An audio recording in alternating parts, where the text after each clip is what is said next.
This is Day or Night Exotics TV, and this is Racer, my newest edition, striped African Fat Tail Gecko that I got from the Show Me Snakes show here in St. Louis. It's literally 5 minutes away from my house. It's the best show ever, just because I literally could walk to it if I wanted to. 5 minutes driving, it would probably take me about an hour to get there walking. So it's an awesome, awesome show. And that, along with the St. Louis Reptile Expo that we get every 3 months, St. Louis is really starting to get some really nice shows. I'm really happy about that because this show was the best show I've been to, period. And these two new additions is the reason why. I didn't buy it from this dealer before. The guy was awesome. This guy was just off the charts, animated and awesome. And he had a shitload of leopard geckos. And I ended up buying this guy because he was the only fat tail gecko he had, just sitting right like on the end, kind of like out of everyone's sight.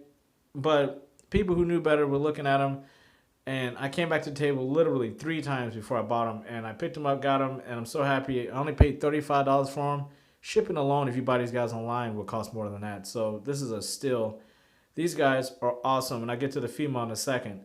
But what's cool about these guys is that they are so incredibly docile. And at the end of this video, if you want to check out a handling session I did with the female, please check that out because you're going to see some really unique gecko action. If you like geckos, a lot of geckos are tame, but I'm a leopard gecko guy, and leopard geckos cannot be handled the way I did.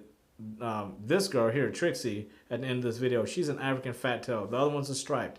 This one's a Het Albino. And if you don't know what a albino African fat tail looks like, go and check it out. I didn't add a photo here because I really don't like using other people's photos, but check out what an albino fat tail gecko looks like.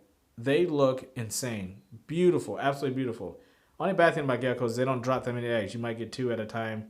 If you're lucky, really crazy lucky, you might get 3 and one to slug out on you. So, which has happened to me before. But what's cool about these guys is that I call them miniature bearded dragons. They have the temperament of bearded dragons, but you get them in a gecko. And they move as slow as a chameleon. If you look at them, their gait of how they walk is a lot different from the leopard geckos. No, I can never get this footage from my leopard geckos. They would have jumped off the screen as soon as I put them down. It's so hard to film them, which is why I don't do a lot of vids on them. But these guys are awesome. I keep them upstairs along my bearded dragon. They're much more sociable. Me personally, just having these guys not even a week, I absolutely love them a lot better than leopard geckos just because you can handle them and they have a lot more personality. They actually love to be handled.